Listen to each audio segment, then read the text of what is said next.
Kanina pa ako dito sa Maple Grove Boulevard. Ang dami sasakyan dito. Kaso naghahanap ako ng 4x2 na pickup truck eh. Ay, ito. Sakto si sir. Wait lang, puntahan natin.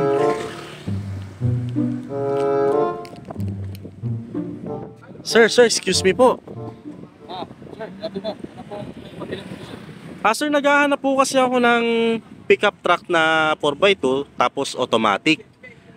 Yung pasok sana sa budget ko na 1.3. Sakto, sir. By the way, sir, ako nga pala si Dodong ng JWA Malabang. Kayo, sir, ano pong pangalan niyo, sir? Ako nga pala si Junjun Anong apelyido ninyo, sir? Sir John John. Palabati. Sir John John Palabating. Sakto, sir, itong JWA Canon Lux 4x2 automatic po namin, pasok na pasok po sa budget niyo. So, napakita ko po sa inyo yung engine size po nito. Bubuksan ko lang, sir, yung hood.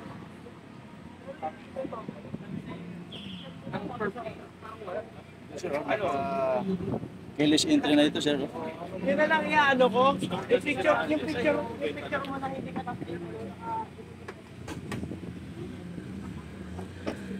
Ito, sir, ang kagandahan sa amin, sir. Pag binuksan mo yung hood, sir, hindi ka na mahirapan.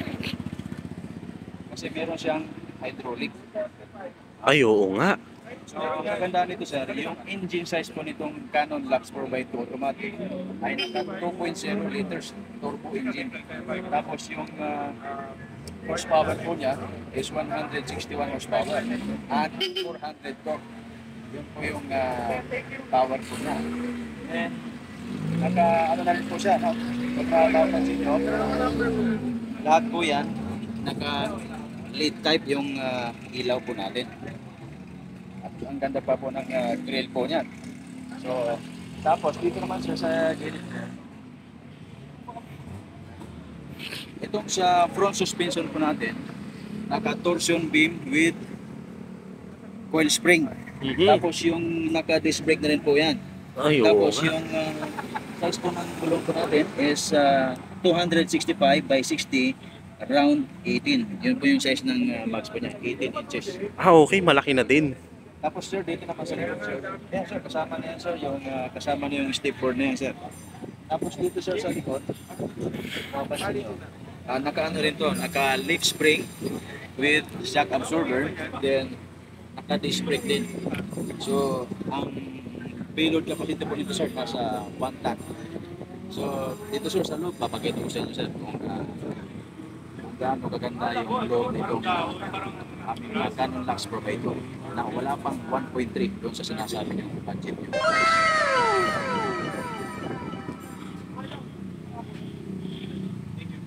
Ayan, sir, yung sa loob po natin, yung texture, yung material na ginagamit po natin is naka Isofix leather. So, kuya, nakikita nyo, naka power window lahat po yan. Tapos may mga side pockets po yan. Yan, naka-leather na rin po yan ito. Naka-rubberized po yan. Oo nga, luxury na ang datingan. Opo. Tapos, dito, sir, doon kayo, sir, sa kabila para may pakita ko sa inyo sa loob, sir.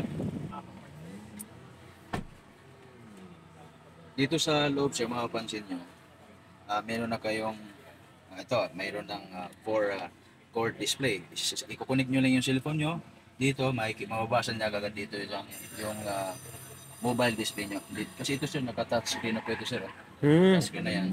Tapos naka-ano ito, sir, naka 180 degrees camera. Ibig sabihin, meron sa right at saka sa rear.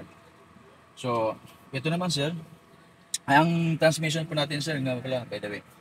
Itong transmission natin, sir, is naka ZF transmission technology. Napakagandang technology niya, sir, yung transmission na yun. Ginagamit po yun, lalo na sa mga heavy duty na mga trucks, yung ZF transmission, kasi matibay po talaga yun. Tapos ang kagandahan po, sir, lightweight po siya, pero nandun yung power niya.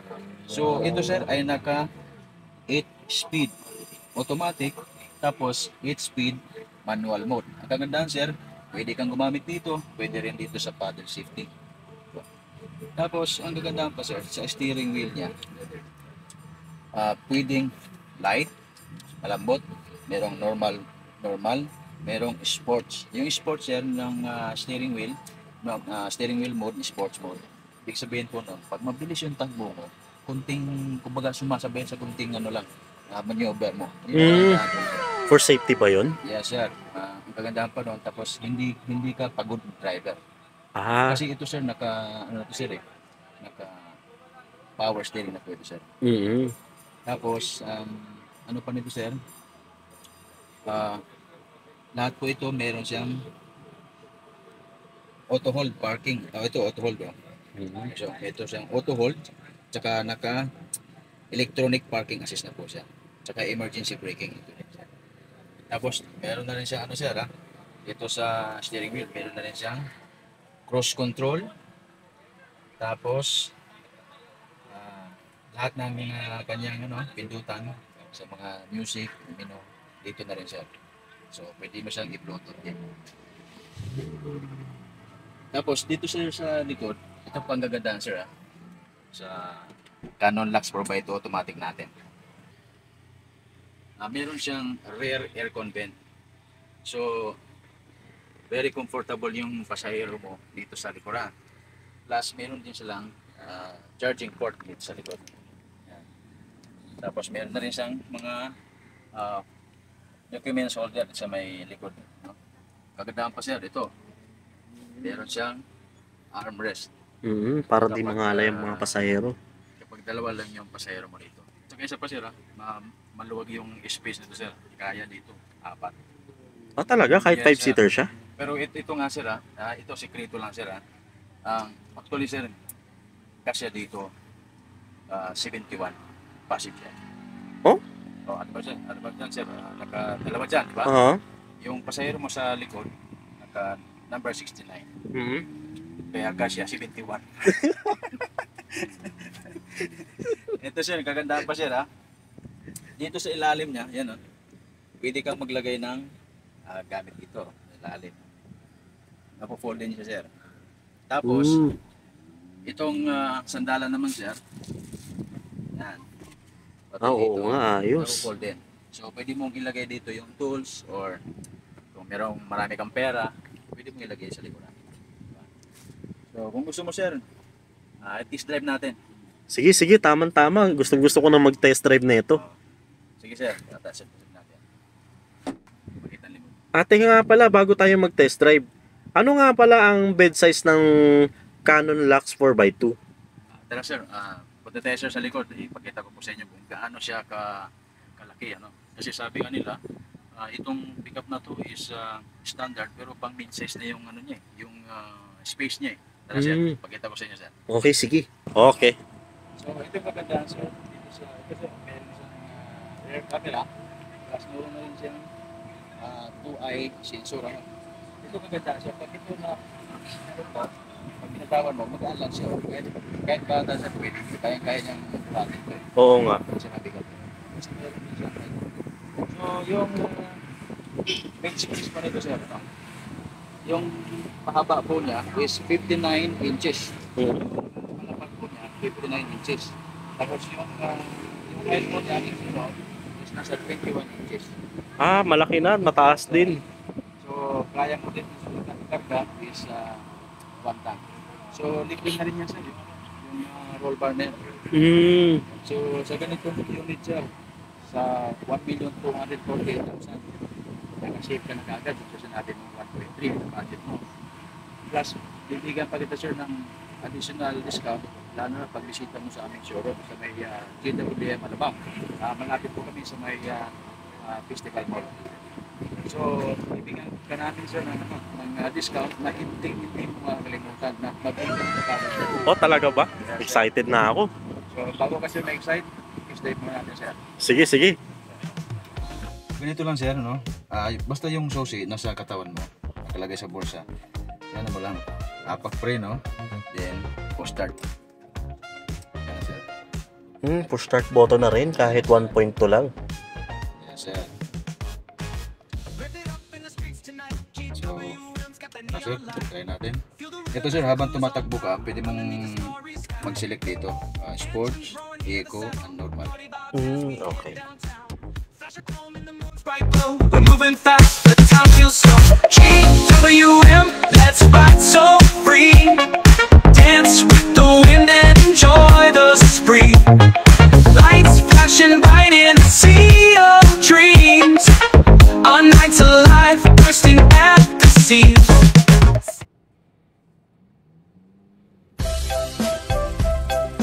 Paano yung ikot niyan? Paano yung ikot niyan? Ayun. So guys, testingin po natin yung kung gaano katindi ang suspension nito.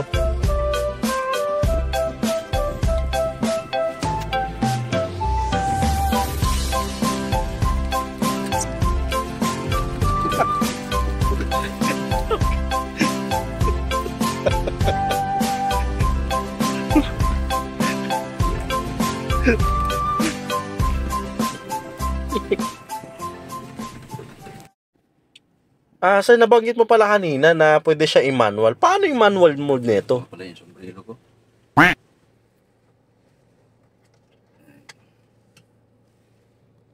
So, ganito sir. So, i-demonstrate ko po sa inyo, no? I-test drive po natin.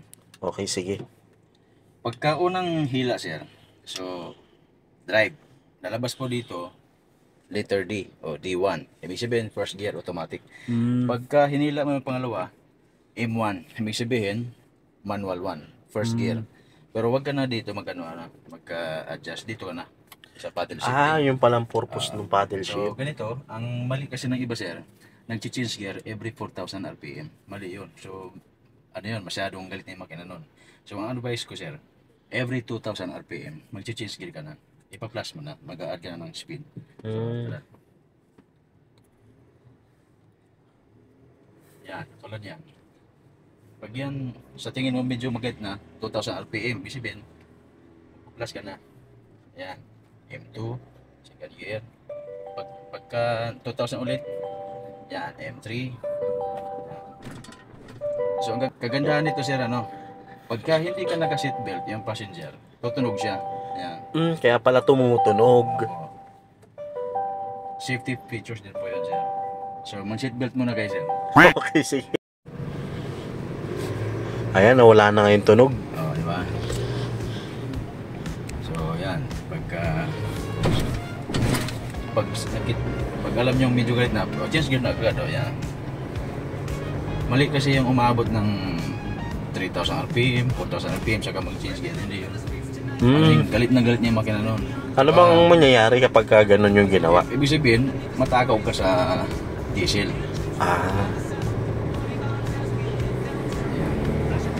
Change gear. Every 2,000 RPM, tatandaan lang. Tapos pag mag-engine brake ka, kung ayaw mo mag-preno, i-minus mo lang. Yan, napapansin nyo? Di ba, parang bumagal yung engine brake.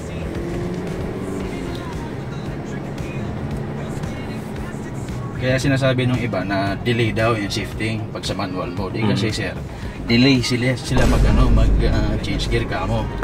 Kasi dapat every 2,000 RPM. Okay. Ito sir, pag ibalik mo sa automatic, ano mo lang, automatic na yun, default. Tapos, pwede sports mode. Yan siya sa sports mode. Yan. Oo nga. Ganun lang pala kadali. Diba?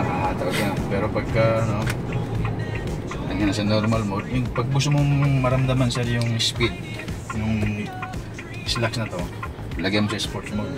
Pero kung traffic naman sir, ang recommended ko, lagyan mo lang sa eco mode. Para mas matipid. Yes sir.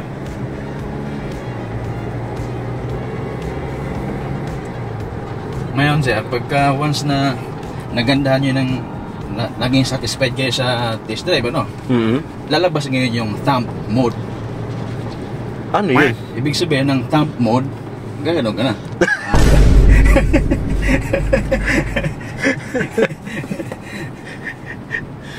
Yung pala yun. Yun sir. Ibig sabihin, Approve. Approve sa'yo. Ayun. Kasi diba ito, meron tong eco mode, may normal mode, may sports mode. Dahil satisfied ka, thumb mode. Thumb mode. Ayos. GWM. Go with more.